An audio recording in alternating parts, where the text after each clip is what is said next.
Sauce. Hey, you like Pez? It looks like that. Here's Heaney from the boundary line. He's an expert at these. From the boundary line!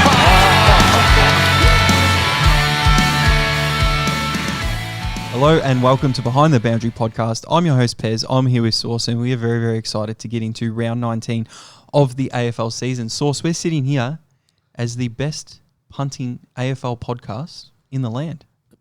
Wow, big call, but not untrue, Pez. We had another winning week, and a couple of the predictions that we made about some of the teams coming out last week definitely performed.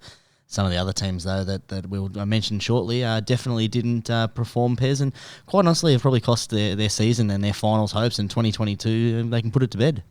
Yeah, it's been a strange last month of footy because top four's been up for grabs for a lot of sides and top eight's been up for grabs, and sides just seem to not want to get there. Or not that they don't want to, but they just fail at the last second in winnable games for a lot of the clubs, and they just don't win and don't consolidate those spots. So what teams are you thinking about here? I mean, like, yeah, you're right.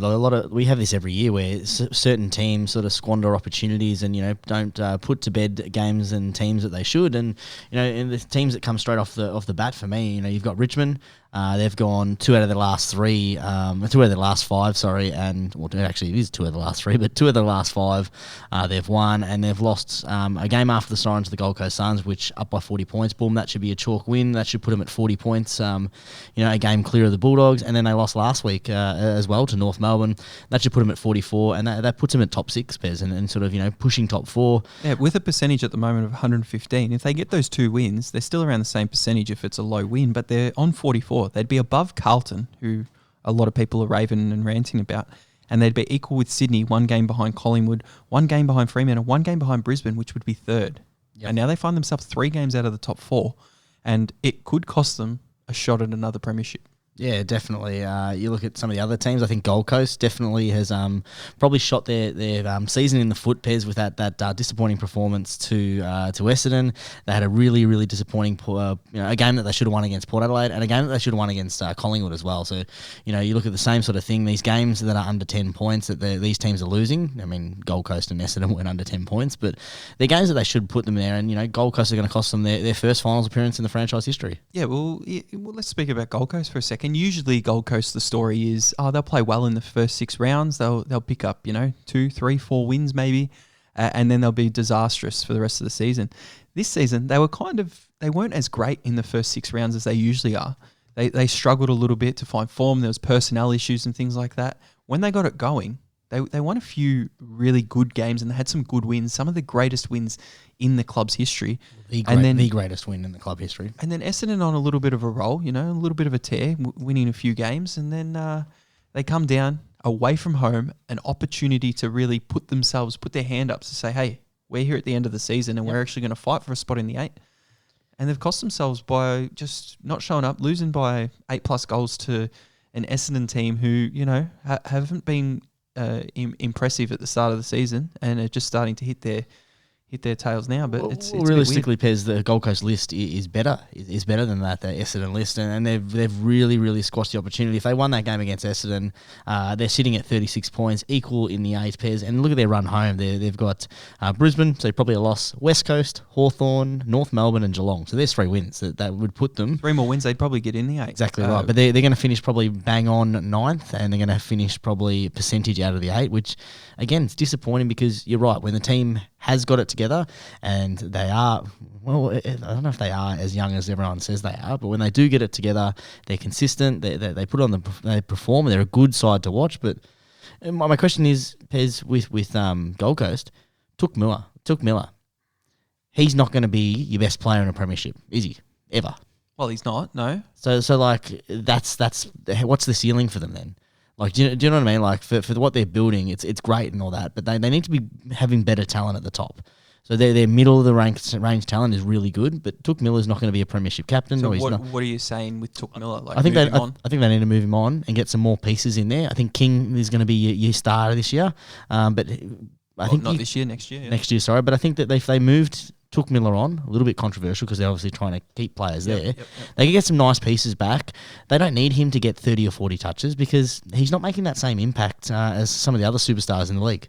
Look, I see what you're saying, but you've got to be really careful with moving on superstars for things back and pieces back. It's not like a sport like the NBA where you can move pieces around willy-nilly and then you can make it back up.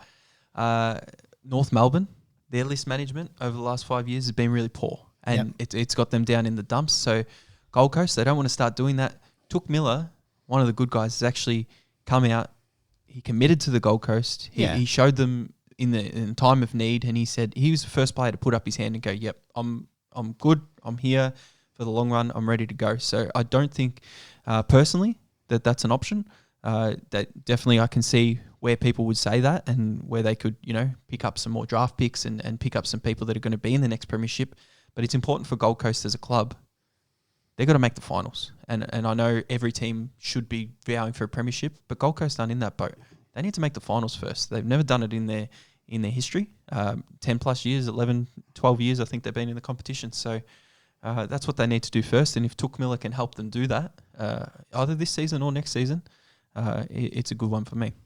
Speaking of teams that are, premiership aspirations at the start of season and have cost their season, Pez, your Saints. And we're not only talking about the disappointing first quarter against the Doggies on Friday night, the 2-32 absolute dismal display. And they've cost themselves in the consistency. They've cost themselves in a couple of really poor performances against teams that should be penciled in at the start of the year as wins. Look at the Essendon loss a couple of weeks ago. Essendon have been flying since then, we say maybe, but that should be a penciled in win. Should have been. You had your disappointing performance against Carlton, not so much. Not disappointing. No, they beat Carlton. Well, who was the other disappointing?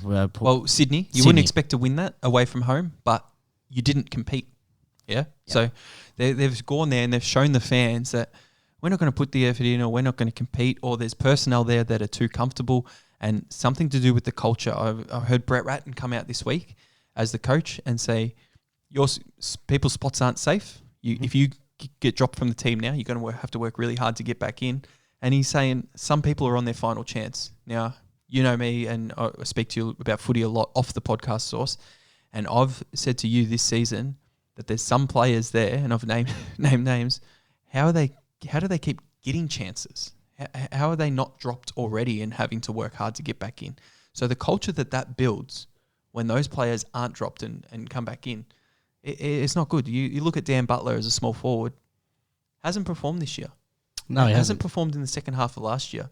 There's been so many games where he hasn't, and he's just an automatic pick every week. Bang, bang, bang. Get him out, make him work hard to get back in, and show everyone in the whole club, just because of your name, you're not going to get picked in this 22.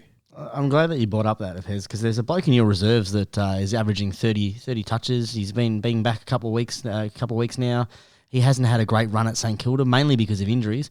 Dan Hanbury, is he something that they need to get in there to inject some life into that midfield? Not so much life, but he still gets you 20 to 30 touches, moves that ball. You have been damaging when you put it all together through that midfield, and through that midfield, you saw it against the Dogs. You could see what they were trying to do, that inbound kick and that high risk, high reward.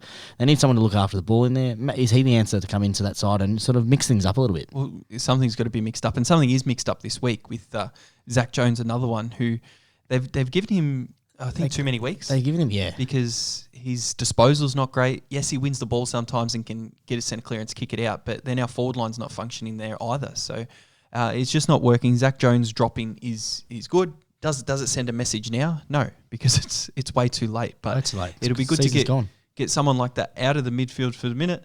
Get someone in there that can, really dispose of the footy, look after the footy. You got to win the footy. You got to be able to kick the footy, dispose of the footy, look after the footy.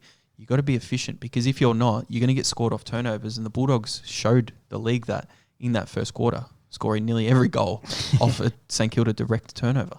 Yeah, and we've spoken a lot about the negatives of the teams here, Pez, and the teams that are not performing well. What about the teams that are performing?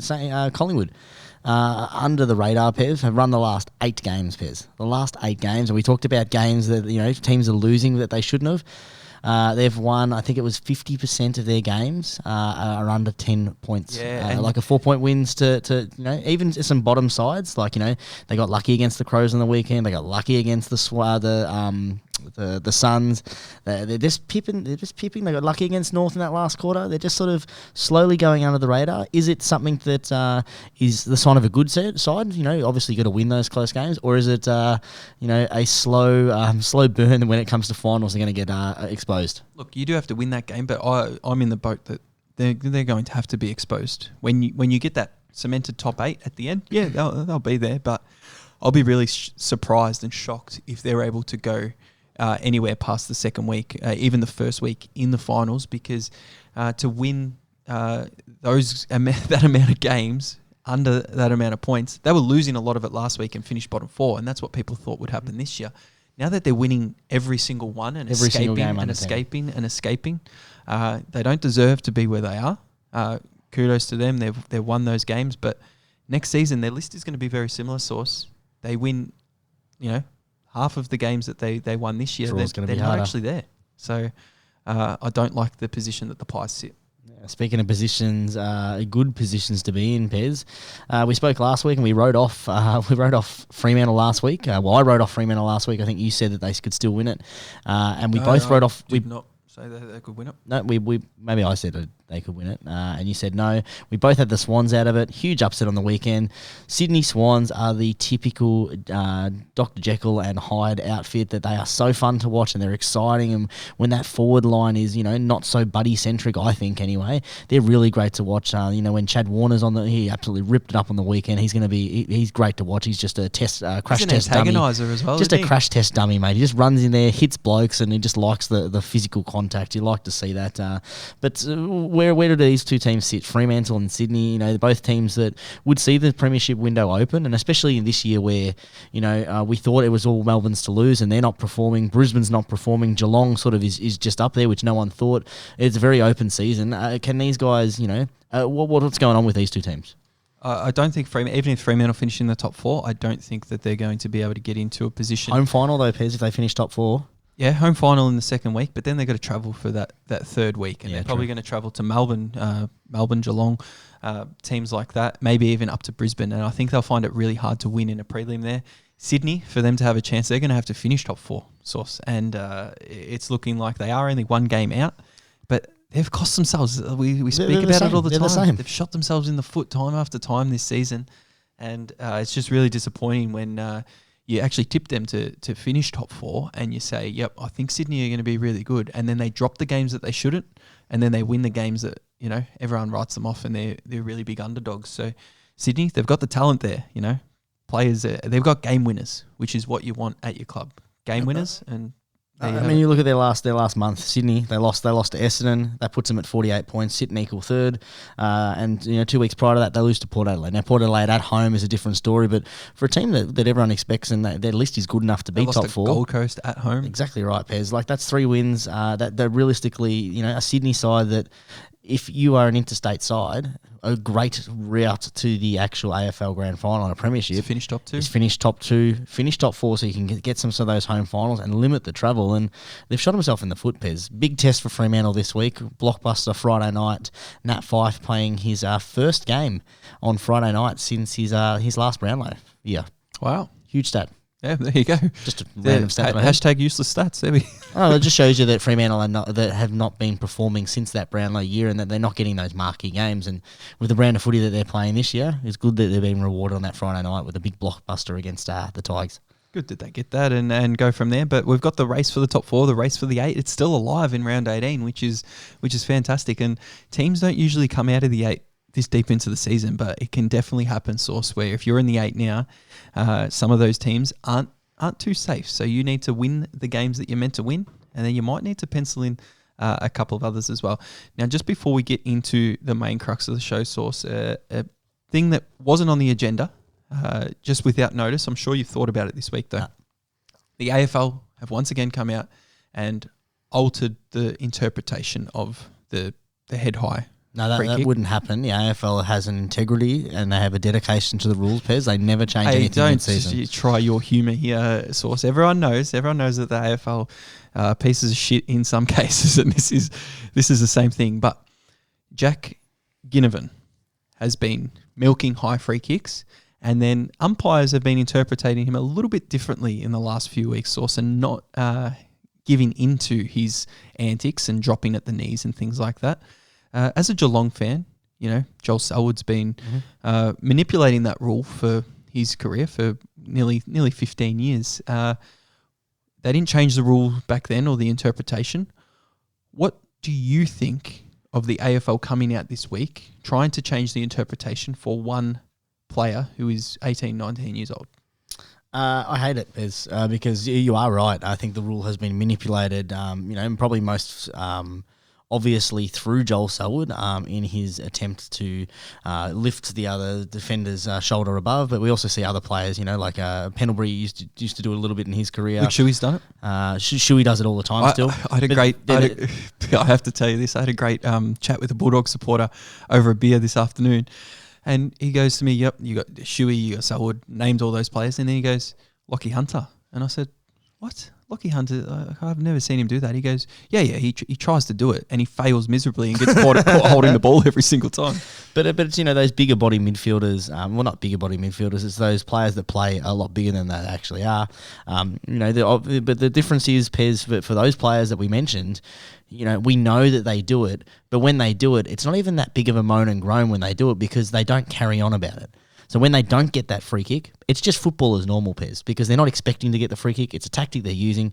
This Ginnivan business, the way he throws his head back, and it actually is really hard to watch because you see it with Cody Waitman, you see it with him, and it's something that looks like it's coming through the juniors of just any time a smaller player gets the ball, bang, dropping to the knees or throwing their head back.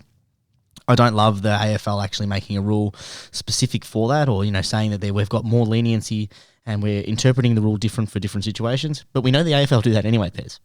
Yeah, and it's what happens, and it's bad because the umpires are now going to stuff up even more because there's more scope for error, and that's what we don't want to see. I don't want to see the free kicks when you play for them, obviously, but if the guy's dropped, he's picked up the ball, he's first to the footy, and he's dropped his center of gravity down, isn't it up to the tackler to realise that and not just hit him in the head? Yeah, I think you are right. Like we differentiate the way that we body up through marking contests, for example, playing to those players' strengths. We analyse that. We know that whether a right-hander or a left-hander or they have a chosen side and the defender adjust. It should be the same situation. The defenders should be aware of this and going, right, when that blonde head flashes past, I've got to get down low. I know that if I come from behind, he's going to drop his leg straight away. So I've got to roll. And there's an art to tackling and it's something that they can take into consideration. But I think I like the way that it's not adjusting the rule, Pez, but just the way that they're officiating is that if you're throwing your head back and you're playing for a free kick, then that's your prior because you had an opportunity to actually do something different and you chose to take a 50-50 risk and play for the free kick, boom, holding the ball. I think that's just a better way to do it, is that, you did have prior opportunity and you chose to play for a free kick instead of playing the footy, boom, holding the ball or incorrect disposal or whatever rule they're not blowing, that should be paid. Yeah, beautiful. Great discussion. Makes it easy. And let's what are your thoughts about it? I think we sit on the same sort of page. I think it's got to be coached at the AFL level, and you can say, all right, this is what Jack Ginnivan does, this is what Cody Waitman does. When you get in the vicinity of that player and you're there and you need to tackle them, corral them, do something different, go lower, go from behind, whatever it might be, but you've got to teach the tackler how to do something different. Yeah. It's tough because we don't want to see that aspect of the game, and it's a shame that we're talking again about irrelevant parts of the game. You're right, a 19-year-old player and who's done really well this season. Having a great season. And it's not, I don't understand the hate for Ginnivan. He's a character. Because he's a larrikin, mate. He's a character, he's a larrikin, yes, but his performance based off of, yes, he's kicked some goals from free kicks, but his performance has been fantastic as a small forward. I mean, he's the whole, it's like Nathan Brown, where Nathan Brown said he was the best player in the AFL for the first 8 weeks of a season. Showing the ball to players running into goal, chirping to the sidelines. We love to see characters in the game like that. It's a shame that he is known for his, for faking for the frees and trying to get the free and manipulating the thing. But at the same time, Pez, you'd have him in your team because he's performing. He's getting the footy. He's getting goals, and he does whatever he can to help your team assist in a victory. So Collingwood fans must love him. I imagine you go to any footy day at any primary school in Victoria. If your kid's wearing a footy jumper, you ask him who their favourite player is. It's probably going to be Ginnivan. Oh yeah, of course. I mean, he's got the flair, Pairs. Look at Bailey Smith when he came through with the long hair, chirping to the crowd. He's a good footballer. He's got the body on him. Like, you love to see that sort of stuff. It's good that, if the worst that we can see in an AFL role model is the fact he fakes for a free kick, that's okay in my book. And as I said, I don't think it's his fault. No. I actually think it's the AFL's fault. So, yeah, you go from there. Let's move on. We're going to have to review what we did last week. Soft review. It's no official review. How does it end? We don't know. They've kind of lost, but they've won as well. Yeah. Oh, it's going to be close in the rugby here, Pez. We've got the rugby going on in the background. Thursday night footy is not here in the AFL, but the NRL are doing it right, Pez. Can I just mention, the last 4 days been pretty rough for me. And I've had to talk to my family. I had to talk to my girlfriend. It's horrible. It's I actually don't mean I say that. you better not say that, It was great. especially if they listen to it. I'm not going to say that because I love spending time with my family, playing with my daughter and things. But Didn't mention your partner there, mate. Just straight to your daughter. no sport, Yeah, nothing. no sport. There's been the MLB. Oh, actually, England were playing a test match. Oh yeah, cricket. In the 12 a.m. to 6 a.m. Very hard to follow along and Not if you and follow have the right fun. people on Twitter, Pez. No, you get off it there. But it's been tough. I had to bet on the MLB All-Star game. You bet on the MLB All-Star. You did not. I did. What did you bet on? I can't remember if it was the Nationals or the American League, but I won. They'd won the last 9 in a row, so I thought, all right, I'll chuck a unit on there and Pez. good to go. Do you need the hotline for gambling help?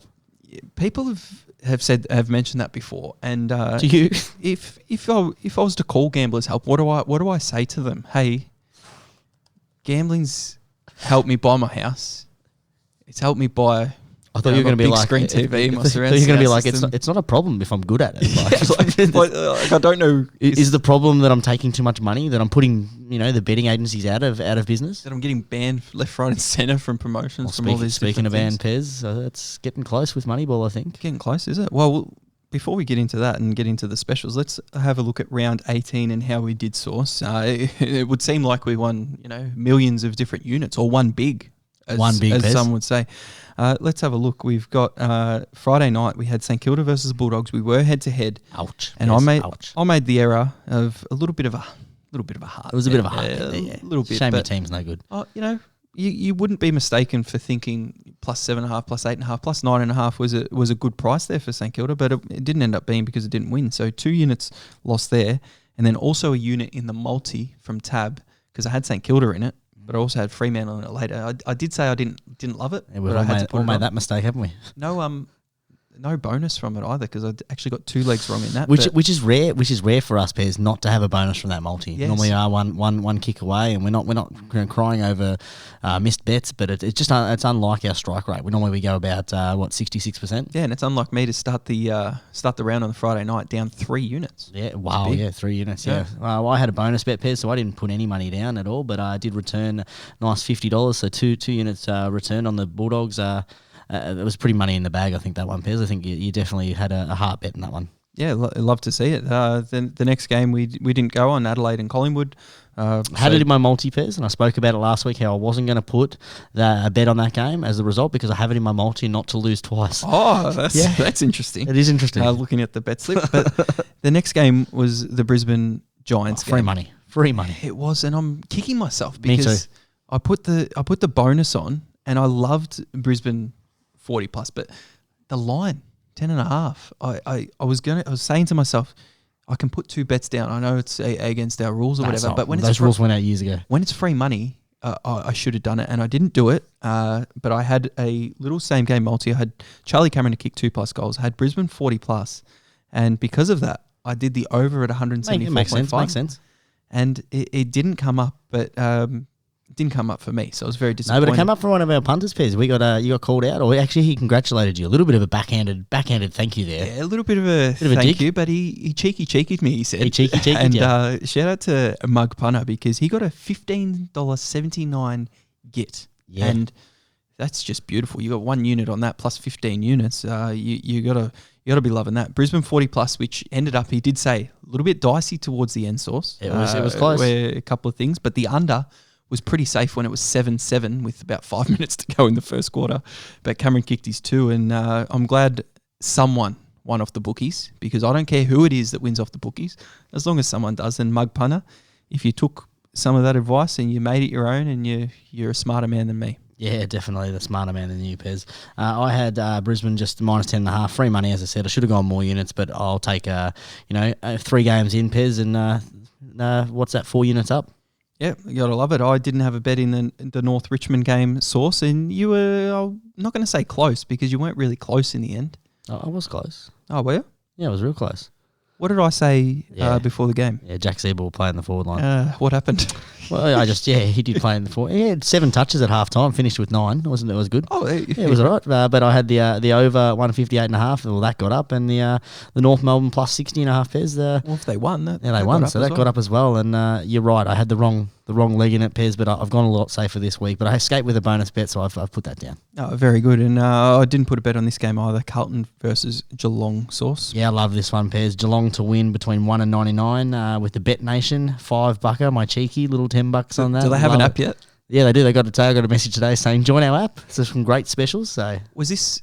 I think it was the Trend Better, yeah. And if punters are listening to our show, they'll know the Trend Better on Twitter. Was he the one that tweeted out and said the one person you wouldn't get to it's fair. listen to for gambling is Brendan Favola? And Hey, he's, well, he's got a couple of they've got a couple of specials this week. Are a little bit dicey, Pez. We'll talk about Five's Fiver in a minute. Okay. worth Ooh. $3, not $5, but that's still called for Pev's Fiver. maybe you put $5 on it or something.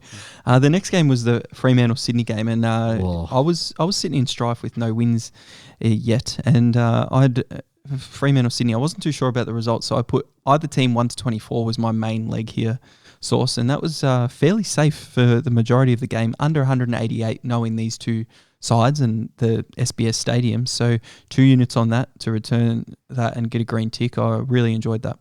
Yeah, steered clear for this one, Pez. Steered cleared for the Hawthorn West Coast as well, with good reason too. So the next 2 games I had nothing in. Yeah, same for me, Hawthorn West Coast. We moved to Melbourne and Port Adelaide now. Oh. I was pretty confident in the 1 to 39. Port Adelaide, kicked away a little bit, but you don't mind that when you got the 1 to 39 Source. No, 1 when to they kick 39 's away a good. little bit because, Melbourne can come back. It was an interesting game up in the Northern Territory up there. Look, it looked. It was hard to watch with the way that the stand was and the sun and the shadows. It was really tough to watch. Yeah, a little bit strange, but Cozzy Pickett though. Oh, geez, did he not enjoy it? kicked 6 goals, and then they say after the game, "Hey, when's the last time you kicked 6 goals?" And that usually people would say, "Oh, I kicked 15 in under 16s, whatever." It was first ever time. Oh, 6 goals is quite a big achievement. Up to do it in Northern Territory. Well done. In front of a nice home crowd. Apparently, he went up early in the week, and he spent the week in the community, and he was just it's like playing a grand final. He mentioned it's like playing in front of your home community, playing against your real fans, and he absolutely lit it up. Gotta love it when that means a world to them. And Melbourne and Port Adelaide, they're going to make that a thing up there, I reckon. Yeah. Well, they already have, but they're going to continue to do it and continue to grow the game up there until there's a Northern Territory team in the future. Yeah, well as the Tassie team, Pez. We'll have like 30 teams in the league soon, be close to the NBA. But I was happy with that late surge, Pez, because I had Port Adelaide plus 27.5 and the over 41.5. Both of those were looking a little bit dicey going into the last quarter, and then end up getting the little bonus bet there, Pez. So 1 unit return, which was loving life. So I only lost the 1 bet up until then. Oh, there you go. The next game, Essendon versus Gold Coast. We spoke about this. It was a coin flip on the odds, and I actually tipped different on somewhat different comps for one of the first times I You ever did a do that. sauce. Yeah, because I wasn't sure who was going to win, and Essendon ended up winning, and I tipped Gold Coast in all the wrong comps, didn't I? But we'll go from there and keep going. But what happened to you? Yeah, well, I said to you last week on the pod, and listeners will look at the bets, be a little bit confused, Pez, because it's got a bet there as the Gold Coast Suns, 2 units on them, and I said that I'm not making the same mistake I make every week and putting a bet on that and then having in my unit and go down, 4 units as opposed to the 2 units. Because you had Gold Coast in the bonus? I had Gold Coast in the bonus, and when I screenshot my bets, I had Gold Coast down in the personal, and I've sent it across to you, just whatever. You sent a message to me saying this all good, and I didn't even look at it because I trust the media manager, Pez. I trust them. Won't trust them anymore, but accidentally. And then later on, I looked at the thing, I'm like, oh, shit. And you can't really go on Twitter. No, I and can't say, go on "Hey, there and be like, hey guys, just no, I'm not going to take. I'm just going to take that back. Bet because it's obvious that you already put it down. Yeah, But your response was funny to me. It's like you didn't give a fuck at all. You're just like, well, if you can find a way to take it off Twitter without anyone noticing, go for it. Cheers, mate. just go in there and Photoshop the already existing. So post. spewing. So Pez, one of the rare losses for Source was a double error realistically because I shouldn't have made it. A double error, and you've made it in the end, and you've owned it. I'm owning it. Yeah. And nothing I can you do. put it on there. You're not going to spewing, go out. I'm spewing, but What you can do, this is what AFL Gambling Twitter usually do. You can go on there, delete the tweet. I don't believe in that. No, Pez. Accountability. No, go from there. All right, excellent. And what does that sum up the round as? That sums up quite a nice little round, Pez. Both in the positive. We both in the positive, Pez. Yeah, Love and life. I had 5.4 units down for the round. Returned 8.94. Should have been a little bit more, but as I said, made that little bit of an error. Profit loss for me is 3.54 units, which means 128 units for the year. I've staked and returned 161. A total profit loss pairs of 23.3 units. So loving life above that 20 unit mark. Gotta love it. I staked 7 units in round 18. Returned 9.24. Quite good for not having a tick until the Saturday. Yeah, I struggled Saturday a little bit night. and not taking advantage of the Brisbane line, which was free money, but 2.24 units in the positive. I've staked 170 units in the AFL season in 2022. Returned 245.37 units source for a Huge. 75.37 unit profit. So multiply those units by whatever you bet on, and that's what you would have been up if you followed every single bet. Yeah, and if you're following on with those bets, here are the ones to follow on this week if you want to continue being in the green.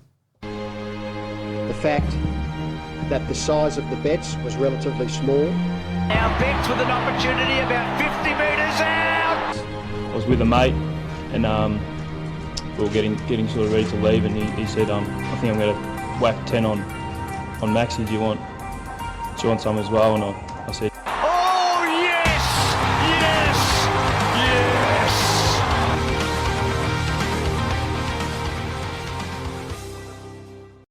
Straight into business, Pez. Let's get into the specials for round 19. Cyril takes a special and goes bang. And how easy is it to be a betting podcast and you're up that many units? How easy is it to be confident and go, oh yeah, just follow along this week and we'll be Super fine? easy, Pez. Super easy. So, But Pez, we've been up since day dot this season. We've had we've had a great season where we've read the mark perfectly on a lot of games. yeah, it's been really good, and I don't condone anyone to blindly follow along. No, Put your own little bit of a spin on it, like the mug, and be a bit smarter than us, Be and better, Pez. Be better than us. and go from there. Round 19 betting specials. Now, not much is changing in the betting specials market, and it's kind of getting a little bit disappointing when the person who does it, our media manager, looks at it. He tells me, I go into Sportsbet, it's the same thing. Go into Ladbrokes, same thing. Go into Neds, it's the same thing. Bet365 is the same thing. Tab, it's the same thing. And then Moneyball, couldn't see Moneyball specials. No. But I saw that there was NRL specials up till tonight, but it doesn't look like they've got any AFL specials out at the moment. I did get an alternate account and had a look, a little bit excited to put a couple of bets on and try and make some money sneaky like one. the Source does, but nothing there. So maybe it'll come out more over the weekend, but they've just got the same game multi offer, minimum odds $3. And Bluebet, normal things for Bluebet, 12 plus for the rest of the year at halftime Source. So head to head, we know you love that one. The multi bonus, the footy multi bonus. And they've got something called Bluey's Goal Scorer Bonanza. I don't mind it, Pez. Any 5 of the 7 players below to kick a goal. So I'll go through the players. They've got the little jumpers there. You got Luke Bruce, Nat Fyfe, Chad Warner, who we spoke about earlier, Patrick Dangerfield, Charlie Cameron, Christian Petrarca, and Nick Dacos. 5 out of 7. So I reckon there's 4 there that have got a good shot. You got Bruce, who you'd nearly guarantee. Yep. You've got Cameron, who you'd nearly guarantee. Yep. I'd say Petrarca would probably get close to one. Petrarca's going to have a shot. Yep. You're going to say Fife's been playing forward a little bit, so he's probably going to have a shot. Chad Warner had 4 last week, but he hasn't been converting well lately. Yeah, he gets a couple of shots from the midfield there, but then you've Dangerfield's the worst set shot in the AFL. I think that where they're getting their money is Nick Dacos, a little cheeky Nick Dacos in there, who's not a great. Should have put Mason Cox, and you would have been all over it. Not great. And it's all on you. There you go. Oh, you've done. So you get 350 odds for that one, Pez. The other one, one of the ones I'll be taking advantage, Pez, is Bet Nation, as you spoke earlier and you alluded to. They've brought out their bet this week. Their app this week. I got a nice little message from it. It was just saying to good interface. It's not bad. Yeah. It's all right. It's quicker. It's better than Moneyball. Moneyball's login is quite difficult, but it's a nice little. I just can't even get it open. I can't even log into my Moneyball account. It's like Google, log in with Google, log in with Apple, log in. Yeah, with all it's hard. It comes up with an like, authentication issue. Why am I logging into you anyway? I'm not betting with you because. So Fev's fiver this week is you can get $3 on the Tigers to win. Max bet of $10. So normally it was originally released at $1.83, and you get $3 on the D's to win against the Bulldogs. I like that. So that was $1.48, bumped up to $3. Again, max bet 10. I'll be taking advantage of that one. But good advice there, Pez. Not taking betting advice from Fev. He's one of those, a bit of a loose unit there, but he was a very, very elite forward and a great footballer. Even when he moved to Brisbane, if he kept his head in the game there, you might be trusting some of his betting aid. If he's a better footballer, he probably would be promoting for a betting company. Yeah, well, great footballer, not a great punter, including poker player, gambling on the horses and the trots and whatever he did to nearly, well, he did lose it all, and then has worked his way back into the social setting with his radio show and things like that. So good on Fev for being able to do that. But round 19, are we on the bet slip? Oh, I got a stiffy. A little bit of a drop from Fev. Was that unexpected? Jeez, scared the absolute out of Pez. You know what they should do when you click on the promotion on Bet Nation? That soundbite should come up. Stiffy. That was a great. That was the old pressure point night. That one. Yeah, that's where he went spiraling down publicly because it was no good. They reckon that at 3:00 in the afternoon they went past the pool and he'd already snuck down a slab of Coronas and just getting absolutely off his rocket there and you could see it. But Footy Show, Channel 9. Footy Show's the one that wrecked him. They shouldn't have aired it. Don't air it. Especially because it sounds like he was a good bloke within the footy community. Like, we're one of those guys that everyone sort of we know Judd wasn't happy with him that night, and fair enough. Pressure point. Fair enough. But you don't have to put it on TV and make it public and make him look like a real dickhead when he made you a lot of money with the views that he brought on the show. Yeah, definitely. All right, let's spit enough about Fev, Pez. Let's get into this round 19 bet slip. We start things off with an absolute cracker. Now, did we hear the bet slip? Did I just miss it? Yeah, you did. We had to pause the pod pad and you went off. Sorry, behind the scenes of the magic. The audio engineer back here manipulated. I didn't hear it because I walked off. Yeah, there we go. Did. Yeah, there we go. So we get into the first one, MCG. This will be an absolute cracker, Pez. Richmond taking on Fremantle. The bookies all week have had them even, and with the ins and outs, which you'll go through in a moment, they have separated and put the Dockers' favourite, $1.88 versus $1.92 favourite. Outsiders are the Tigers. 0.05 is the line. Over under 165.5 Pez. There's a great ad going around at Fox Footy at the moment. Promotion for this game. They've got all the old school promotion material that they used to use. They've got the bloke standing on a float, waving an anchor in there. The Dockers are bringing it to the G. And are they wearing their 3D anchor? They are wearing their anchor jersey, Pairs. One of the great jerseys, the red, purple, and green with the white big defining anchor. And it's not a footy green either. Nah, it's great. It's just like a bright. It's like a lawnmower green. It's very like you expect to see a lawnmower that colour in your granddad's shed there, Pez. But what is happening is Collie has been omitted. Rory Lobb is injured. Yeah, didn't even make the trip across. His hair's actually improved in terms of peroxide and colour. It's gotten lighter over the week. That's an improvement. Started as orange, so it's definitely an improvement. Caramel popcorn. No, it improved to more white, more bleach white. Oh, more vanilla chocolate. So Liam Henry comes in, Alex Pearce comes in, Ivan Soldo comes in, Jake Art's out, and Josh Gibbous, who continually gets omitted. I don't mind watching Gibbous play down there at Tigerland, but Very intriguing, this one, because Tigers coming off 2 really poor losses, as we said, and Fremantle, needing to bounce back after losing at home to Sydney. So it's a must-win. All eyes are on these two in the competition. It's really big for the final 8 as well. Where I've gone Ladbrokes, 3+ legs here. I've gone Richmond, plus 37.5, so that doesn't give away anything yet, does it? Because that's my alternate line. I've also got them at the fixed line, so you can get them. What did you say they were? $1.92 or something to win. You can get them at Ladbrokes, $2 plus 1.5. So you get an extra 1.5, and it's a $2 line as well. So I think the Tigers win, Pez. You'll take that. And then I've got Richmond 1-39 because they're not blowing them out 40 plus. And I think they can get the job done under the roof. Yeah, I know they're missing players and things like that, but Shea Bolton kicks 4. And they can get this win against Fremantle here. 1 unit on that at $2.52. Totally disagree, Pez. I think Fremantle will get this win. Under the roof, as you said, is a big victory for Freo. Richmond away from their fortress that is the G. They've got a few outs there. No Dusty, no Lynch. Fremantle, fourth week back. He's going to go into that midfield and absolutely light it up, spend some time up forward. I think they're flying. I think the Fremantle will be disappointed with the last time they travelled to Melbourne, and then the game that they sort of gave away against, who was it, Pez? They gave away a very winnable game against Collingwood. They lost that game against Collingwood, and that was at home, sorry.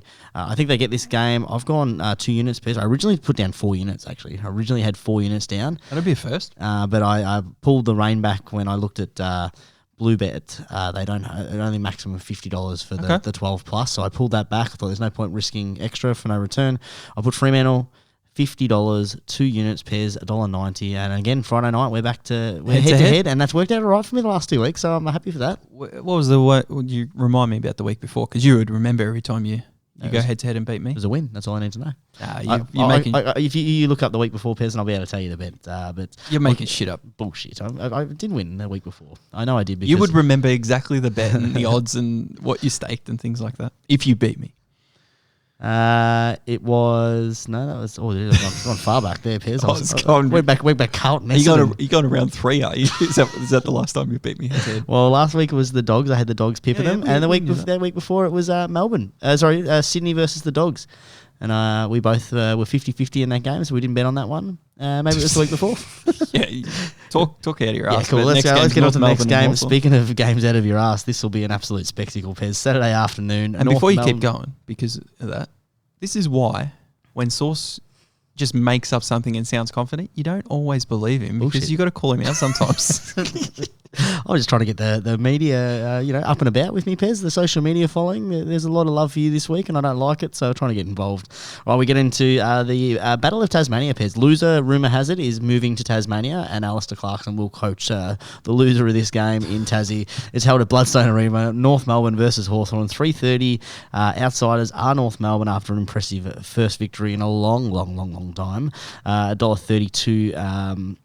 Favourites are the Hawks, minus 20.5 in favour of Hawthorn, over 169.5. Very nice. Pez, both teams coming off wins, which is a rarity for this season for both those teams.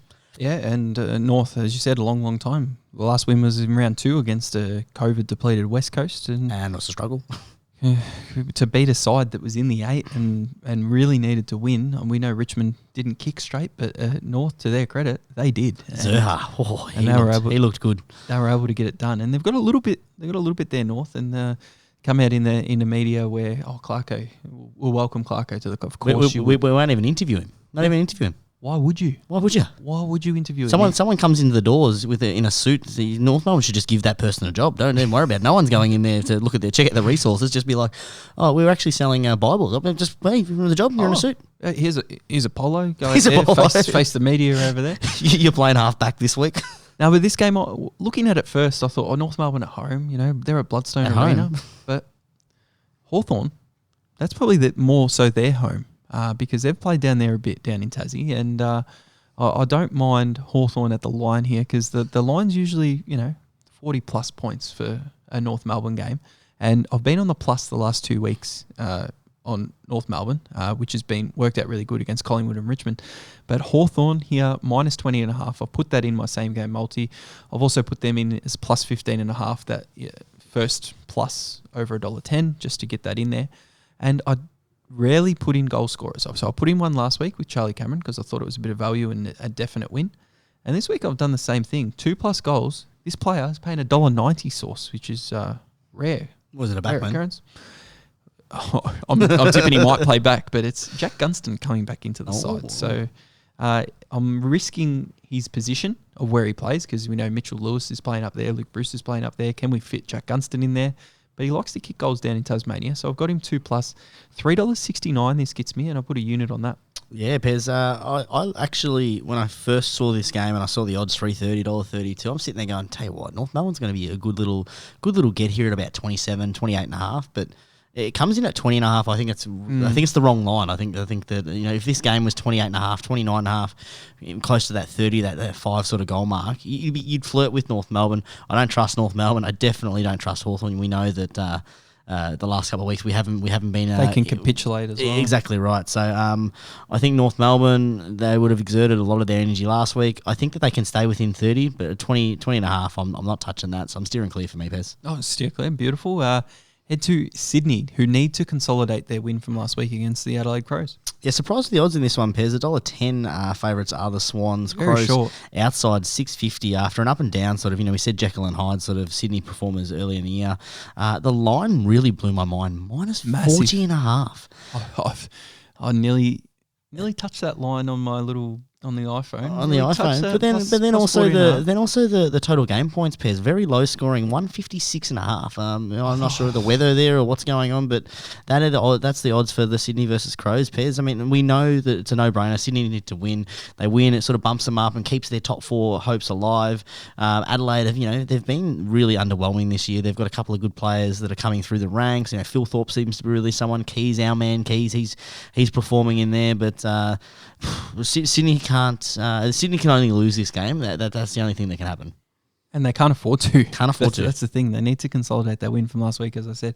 Now, plus 40.5, I put the Crows on as the line in one of my leg source, but not plus 40.5 of plus 900.5. Up that up to plus 76.5 there, just so that can happen. If Sydney win by 77 or more, kudos to them. I'll lose my bet, but I've gone my little over, alternate over and alternate under source, and I'll usually do a 50-point spread. This time it's only a 45-point spread. I've gone over 141.5, and I've gone under 186.5. You love it, Pez. Love it. So if it falls in there, and Adelaide can get plus 76.5, $2.09 with lads there, a unit on that.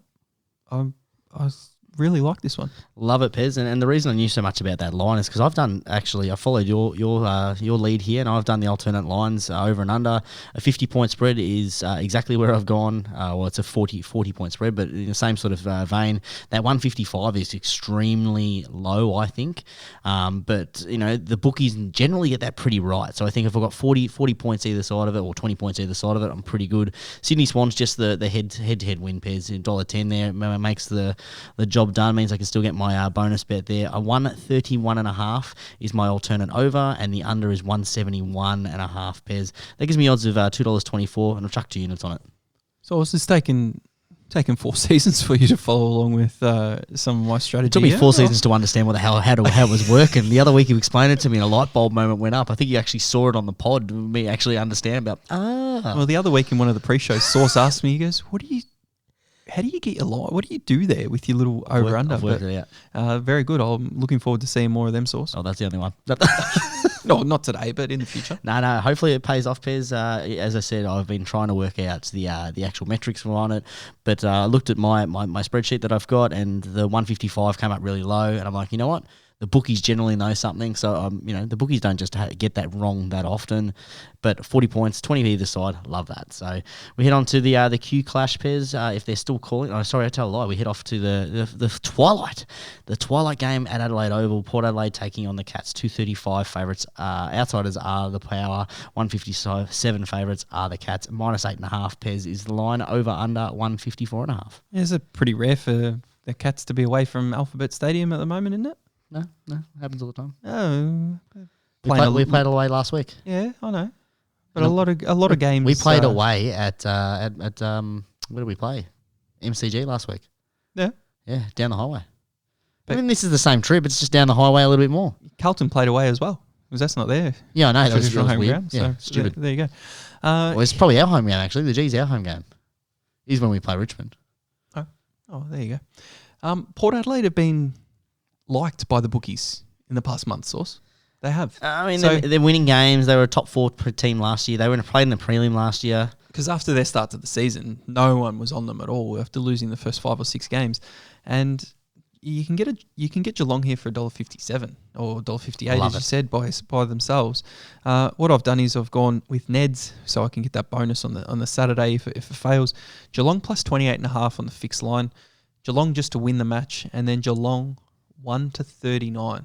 Because I think Geelong just coast with the old bodies. I don't think they like to kick the shit out of teams very often. They do come out there and have the 80, 100-point win, but it's very rare.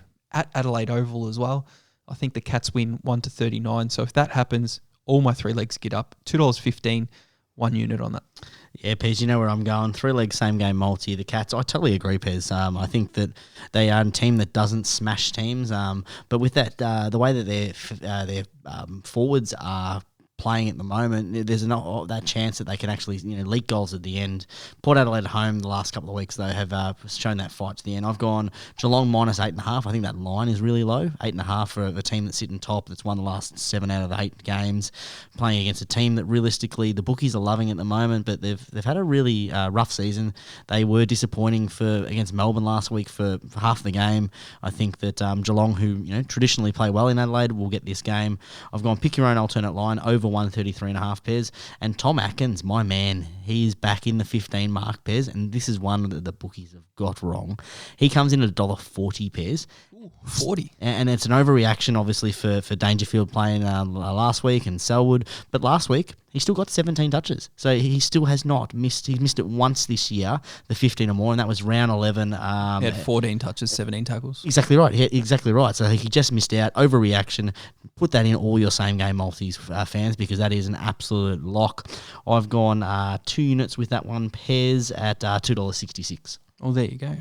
Very good. Which company is that? Sportsbet with my bonus bet. Sportsbet.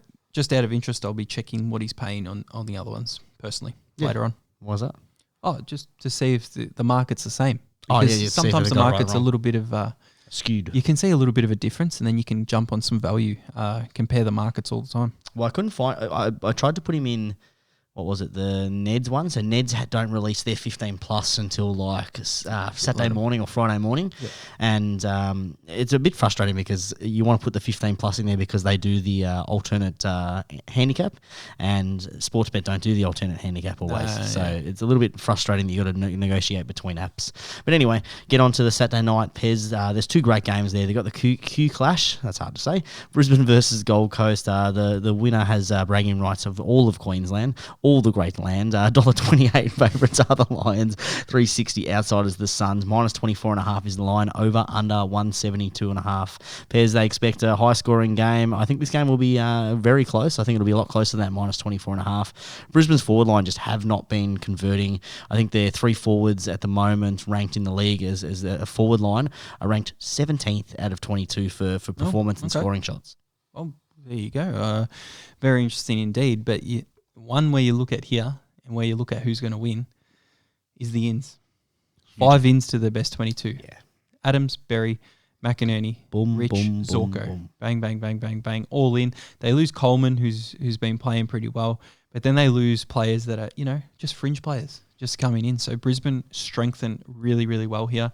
And Gold Coast, big reaction from Stewie Jew. Good. It's good to see that. It's good to see they're not being okay with just, mediocrity of being close and we're not making finals. No, you should have won that game. Boom. Chop the Bose, heads. Day, Fiorini, Markov, and they're the notable ones that have been omitted, axed, bang, getting a couple of other players in there. And I think Brisbane win this and win this pretty comfortably. I wasn't too comfortable going with the line as big as it was, but what I've done is I've put a 3-leg same game multi together, Brisbane to win, Brisbane plus 13.5, and my main one there is, I don't love doing this all the time, but Brisbane to lead every quarter. So I'm kind of betting on them to be leading by 2+ goals in that first quarter. I'll just hold. And then just hold and win the game. So it gets me 210 together, and I thought that value of betting on them in the first quarter, and it's very risky betting on AFL in only one quarter, was better value for me than to bet on the line at the end of the game. I like that, Bez. I'm not having a bet in this one. If I was to put some money down, I'd probably be looking at Tab, either team by 24.5 or either team minus, the 39.5 in between that. I think it'll be a closer game than people are expecting. I think Gold Coast will react. Brisbane, as I said, their forward line hasn't been firing. They get some really important ins, but they've also missed a fair chunk of footy. So that'll be. I'll probably be watching that game above the other game, Pez, because I'm not. I'm more interested in the way that Brisbane and Gold Coast are playing, because I really I'm enjoying watching Gold Coast play at the moment. Oh, interesting. And the other game you speak of is? Yeah, the Western Bulldogs taking on Melbourne. 231 outsiders are the Dogs. Melbourne $1.59 favourites. -8.5 is the line. Over under 166.5 pairs. The Dogs blew you guys out of the water last time they played Melbourne. They really picked them apart through that midfield, and they overexposed some deficit points for Melbourne. And I think that was the start of their little bit of a losing streak, wasn't it? They lost to Fremantle, and they play the Dogs the next week. A little bit of a demise there, but interesting. Aaron Norton comes in. No astronaut. No Josh Bruce out. So big forward line. You got Norton, you got Bruce, you got Hugo Hagen up there. You got the Smalls, of course. Good to see Hugo Hagen had a good game. How can you not against a team that doesn't show up in the first quarter? But Clayton Oliver, another big in for Melbourne, and a big in for him personally, because it's only a short turnaround for that broken hand. He wants to win the Brownlow. That's what I put it down to. He's got to come in. He's got to get a few more votes if he wants to shore up that Brownlow, because there's other players that are around him. Brayshaw's definitely up his backside. Continue to go there. So we go from there. Now, I'm steering clear from this source. I did say I love the $3 you can get for Melbourne, because if you can get $3 for $1.60 favourite, for this $1.60 favourite, you're going to take it just for the value. But $1.60 favourite, I don't trust Melbourne at Etihad Stadium. The Bulldogs must win. Let's see what happens. If I didn't have the Bet Nation Pez, I'd probably having a look at some alternate lines with the Doggies, because I think the Doggies can keep it close. I think that their game plan actually doesn't really suit playing Melbourne. We saw them being 3 goals up in a grand final, and that game plan that they still run actually worked really well against Melbourne until they sort of turned it on out of nowhere and they just controlled the footy. So if they get their hands on the footy, this game will be a bit closer. But I've gone with Bet Nation. As you said, you can't pass up double the odds of $3. I've put 10 on that one, Pez. So was it 0.4 units on the D's to get it done against the Dogs? Yeah, love it. Or so you take that every day. Of course you do. All right, taking on the Sunday afternoon time slot, 1:10, Carlton taking on GWS. $1.17 favourites are the Blues. 5.10 outsiders are the Giants. -31.5 is the line. Over, under 166.5. Yeah, this is where my bigger bet comes in for the round source, my 2-unit bet. Carlton versus the Giants. Carlton are very, very short. But there's a good reason they're very, very short. The Giants are missing some key players. No good. Written off. You've changed tune from the other week. If you're listening, I have so many pints of blue paint ready to paint the town blue and white. You're gonna paint them navy blue. That's ridiculous. Blue and white. Tom Green. They're managing him. They don't want to win this game. No. Jesse Hogan managed. Connor Iden is injured and Josh Kelly injured. Those outs, I don't even need to go through the ins and things like that. It is good to see Mitch McGovern maybe try and come into that back line for Carlton and shore up that. But the way Carlton are playing, they like to get the clearance, they like to get the ball out of the middle, and they like to move it forward quickly. The Giants, they're playing away from home. They've struggled to score the last few weeks, except for Toby Green being able to kick goals. But it needs to turn around soon, and I'm banking on it to turn around this week, because my main leg of my 3-leg same-game multi is the over 167.5. I like that it's not over 170 or 74 or whatever like that. 167, I like that, so I just put that straight in there.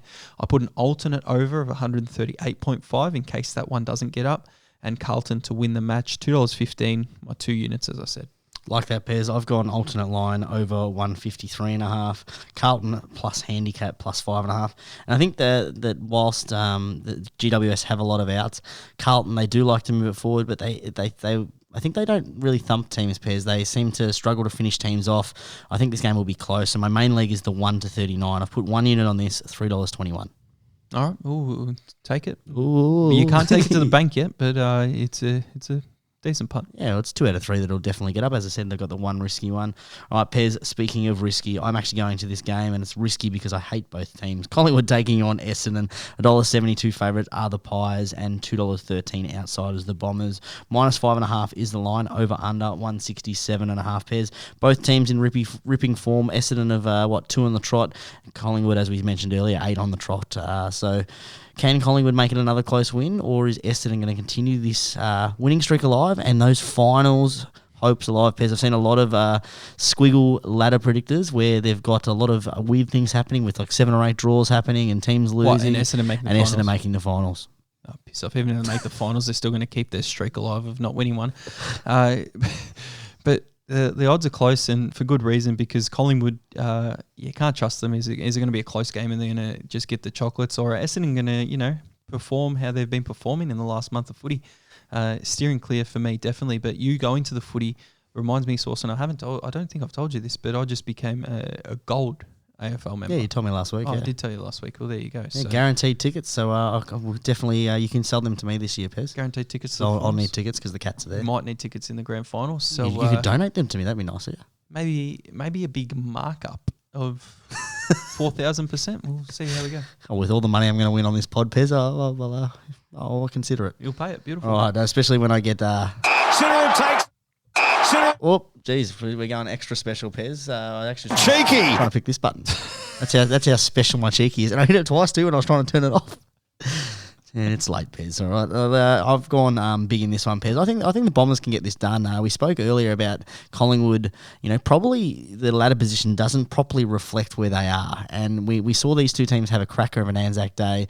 They're pretty evenly matched. Essendon, I think, will go in there with a lot of confidence.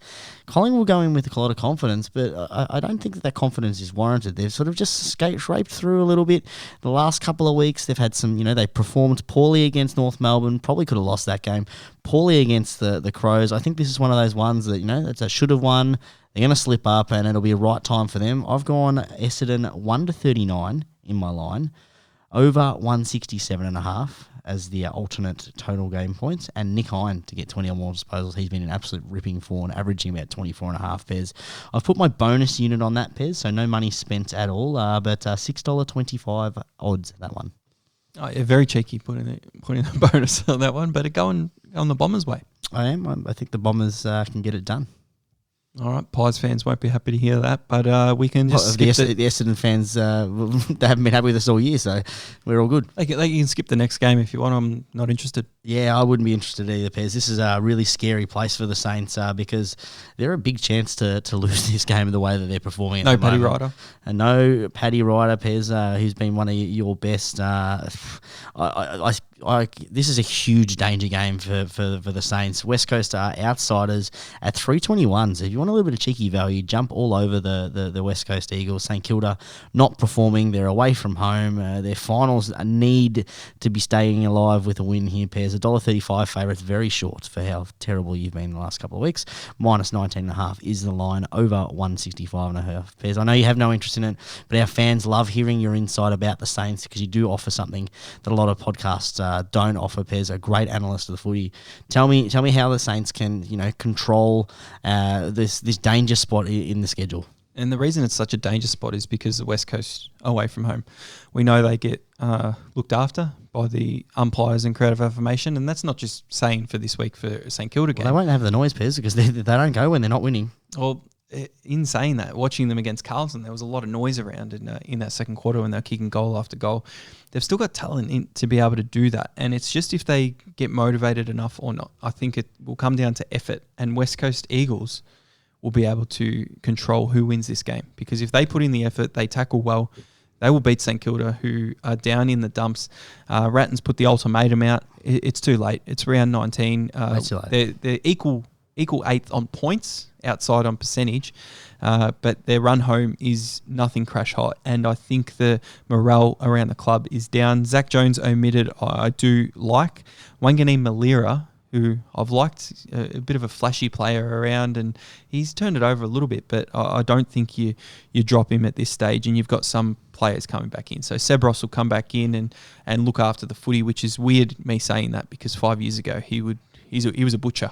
He was coming to training with an apron and blood on his apron all the time because he couldn't kick the footy sauce. But he's probably one of the most reliable kicks. But West Coast midfield, well, St Kilda's midfield just has to beat West Coast midfield, has been very disappointing. But West Coast at home, big danger game, and I'll be looking somewhere at the plus line at a $3 team. Be looking at the plus for West Coast here. Yeah, the minus 9, what did I say? Minus 18.5, I think it was. 19.5 is very enticing. I'm steering clear, Pez. I don't trust either teams. If I was probably going anywhere, I'd probably be looking maybe the Saints 1-39. I think that they maybe can get it done, but it's such a danger game. So I'm steering clear. Sunday afternoon, be good viewing for you, Pez, hopefully. Yeah, well, Yeah, we'll see. well. Not looking forward to it. Not looking forward All to right, it at all. let's get into our multis, Pez, for the week. All right, I'll go my first one, and I'll press the cheeky button. Cheeky. You had to know that was coming without the cheeky button. I just wasn't prepared, sorry. Bet365 plus 10% here. 4-legger. Hawthorn minus 20.5 against North Melbourne. Brisbane to beat the Gold Coast there. Sydney and Adelaide, the over 155.5 that I spoke about. And the Carlton Greater Western Sydney over 167.5. $8.69 one unit with the 10% bonus for a cheeky there. What cheeky? What's the odds? Sorry, you say again? $8.69. And then you get 10% of that winning or 10% of the profit? 10% on top with the profit. So Okay, whatever your nice. profit is, plus 10%, that'll be added in with the 4 green ticks there. Nice little, what's that, 160, another 16, you'll be looking at about 180 something in return? You're looking at around, off a $25 bet, you're looking around somewhere around 250. Yeah, it wasn't even close. Yeah, cool. Good sauce mass there. All right, my 3-leg same-game multi-pairs with tab, Carlton, Brisbane, and, the Cats are in there. $1.65, you can't pass that up. 232 odds, 2 units on that one. Oh, Geelong, Brisbane, And Carlton. the and Blues. Carlton. I've got the tab one, of course. Geelong, Brisbane, and Hawthorn against North Melbourne. So $2.64 there. I've put 2 units on that, and hoping to clean up this weekend. Yeah, it should be a good weekend for both of us, Pez. Both teams are gonna have wins. We're gonna have some great bet slips and some more profit and units for the fans. Yeah, we'll end with talking about both teams, and I wanted to not make this a Geelong podcast, but Jordan De Goey's been in the news. Geelong are the front runners in front of St Kilda for Jordan De Goey's services. Look, if you can get him there, we know that Geelong has a rich history of turning careers around. You look at Stengel, you look at who was the bloke that came down from Brisbane, Mitch Clark. He turned his around. There's been a few of them that sort of have been able to keep out of the limelight. Me personally, I think that there's some other people on the market like Paddy Dow that they've been looking at. Yeah, do you want to ruin the forward line and what's happening? No, I don't think we need it though. But I think there's other people we could be targeting there. Our name's always attached to people. I don't think St Kilda is up to a spot in their culture I just hope you don't give them a lot of money. to get him. I just think that he needs to be incentivised, and if you can get him, you need some strong leaders at the club, and I don't think St Kilda have that with their on-field performance in the past month. But there we go, round 19 on Twitter, at Behind the Bound. It'll all be there tomorrow afternoon, Friday night footy. We head into the weekend. We got to love it. I'm Pez. Peace out. I'm still Sauce, guys. We'll catch up next time. And as always, if you're having a punt, make sure you bet responsibly. Now you're gone.